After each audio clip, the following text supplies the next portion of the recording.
आरो जोंनि गासैबो गफुर हालामनि रायजो राजाफोरनिसिम दिनै जोंनि गफुर हालामनि जिथु रादाबगिरिफोरनि आफाद दङ बिनिफ्राय मोनसे जोङो गुरै मोनसे खावलायहरनो सानदों।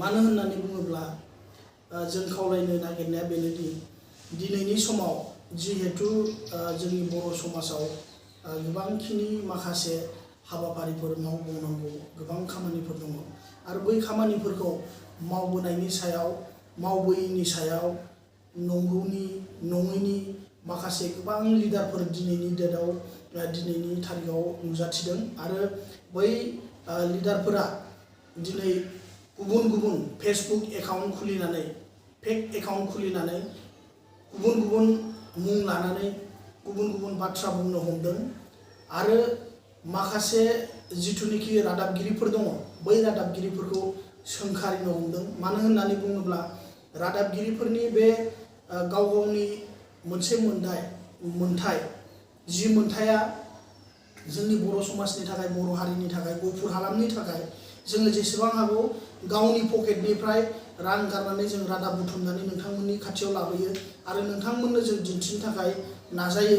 खिन्थु बेफोरबायदि माखासे सैथो बाथ्रा लाबोनायखौबो माखासे मानसिफ्रा जोंखौ दुखु मोननानै जोंखौ फेक एकाउन्ट खुलि जोंनि माखासे जिथु पेज दङ बै पेजफोराव गाज्रि गाज्रि बाथ्राफोरजों सोंखारि हरो गाज्रि राव बुंहरो जेखौनोखि जोङो एक्चुअली बुंनो थाङोब्ला जों बै मानसिफोरखौ मोजाङै सिनायखायो मोजाङै मिथिखायो साफ्रोमनि मुंखौबो जों न'आव थांनानैबो बिथांमोनखौ बुंहैनो हायो खिन्थु जों बुंहैयाखै आरो बुङाबो जोङो खारन अगियानजों अगियान जाफानो जेबो गोनांथि गैया सैमा फाग्लाजों सैमा फाग्ला जाफानो हाया। बिनिखायनो जोङो जोंनि खामानि हिसाबै जोंनि गफुर हालामनि जिथु रादाबगिरिनि आफाद दङ बे आफादनिफ्राय दिनै सिदायै फंसेल' राव नोंथांमोनहा जुदि बेफोरबायदि फेक एकाउन्ट खुलिनानै नंजां बाजां काउन्टार हरनायखौ गाराब्ला जोङो खिन्थु फैबाय थानाय समाव इयुनाव जोङो एफआइआर लन्च खालामनो गोनां जागोन।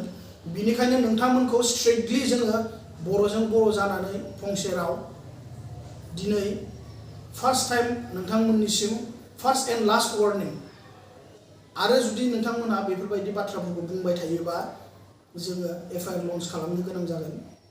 जोबथारनायाव आं फंसे बाथ्रा बुंबावगोन लास्टआव जिहेतु माखासे गोदान जिथु इन्डियान कनस्टिटिउसन मथे आर्टिकल 19 आव रोखायै लिरनाय दंखायो मोनफ्रोमबो हारि समाज सुबुं गाव गावनि मोनसे राइट टु इकुवेलिटि दंखायो।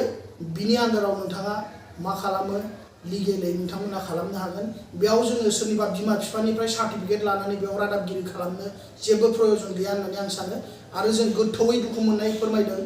नेक्स्ट टाइम सोरबाफोर बेफोरबायदि बाथ्रा बुंबावोबा एबा बेफोरबायदि फेक एकाउन्टजों काउन्टार हरोब्ला जोङो खिन्थु एफआइआर लन्च खालामगोन। बे जोंनि लास्ट वार्निं। आरो मोनसे बाथ्राबाव नोंथांमोनहा जुदि जोंनि रादाब बुथुमनायाव बा रादाब नोंथांमोननिसिम फोसावनायाव माबाफोर गोरोन्थि मोनदोंब्ला बेखौ मोनफ्रोमबो पेजावनो सासे मनिटर जाय खालामो बिथांमोननि कन्टेक्ट नाम्बार होनाय दंखायो बैफोराव कन्टेक्ट खालामनानै नोंथांमोना बुंहरनो हायो जे नोंथां रादाबखौ बिदि खालामनाङा ओरैबायदि खालाम नोंथांमोना रायजो राजानि एडभाइसखौ जोंनोबो नांगौ खारन जोंबो मानसिसो जोंहाबो गोरोन्थि जाया नङा जायो। बेनिखायनो नोंथांमोना जुदि माबाफोर जोंखौ एडभाइस होनो गोसो दंब्ला बा एडभाइस होनो सानदोंब्ला नोंथांमोना हरनो हायो जों एक्सेप्ट खालामो।